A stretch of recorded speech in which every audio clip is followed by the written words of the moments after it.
So, nung 2021, napano ko tong hen na to. So, yan ay nauwi. Dito rin sa Bae, pero sa kulungan ko sa Puypoy, sa kapatid ko, no? Eh, since wala na ako doon, since 2022, so, tinatry ko siyang paamuin dito. Dito sa loft ko. So, magkalapit barangay lang naman kami. Sayang, hen to eh. Pero gusto ko siya ikarera. So, ngayon, aalpasan natin. Kasi pag umuwi ito doon sa Puypoy, wala siyang makikita. Wala na yung kulungan niya doon. So kung sino man na makakakuha nito, kung madadagit nyo, inyo na. Pero yan ay biniyuwing ko lang ng 2 araw dito. O tingnan natin kung sasama sa ibong ko. Pwede ko siyang gawing breeder, pero meron pa ako mga breeder hens eh, no? Gusto ko lang talaga siyang ilipad. Yung palang kak nito, yan o, tingnan natin na kung anong mangyayari dito. Kung ito ba eh akin pa mamaya, bukas, or totally mawawala na sa akin.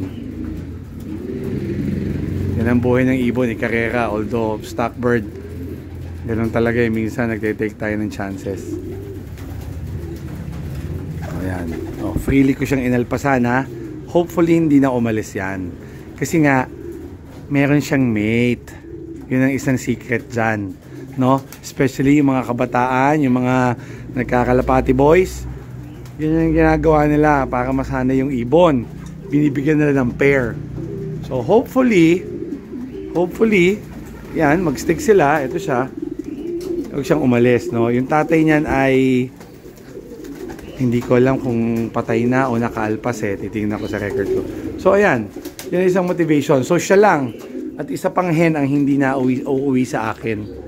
Meron akong hen dito, ayun o. Yung hen na bluebird na yan, 2017 ko pang ibon niya sa Binyan. Ah, no, sorry.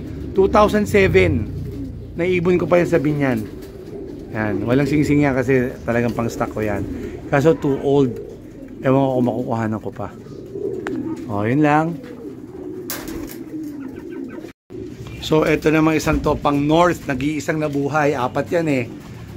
So, yan, hindi ko pa inaalpasan yan. Pero may age na rin ng konti yan. O, tingnan natin. Kasi 2 araw ko lang siya biniyuwing dun sa taas eh. Pinatanda ko na talaga. Either, pwede naman ilaban ng north pa yan. Dahil sakto lang sa age yan. Yung 3 batch niya, yun lang, namatay. Sayang. So, hindi ko na isinaksak yung sing-sing. Club ring yun. Wala na, gagawin ko na lang marker. O, diba? Hindi ko pinupuwersa. Hinihintay kung kusa silang matutong lumabas. Para hindi bugaw yung ibon. So, ito siya sa perch eh. O, hindi niya alam kung saan lalabas. Ayan, o, first time lalabas yan. Kung aking kauwi ka today, kung madagit ka ng iba, ganun talaga buhay ibon.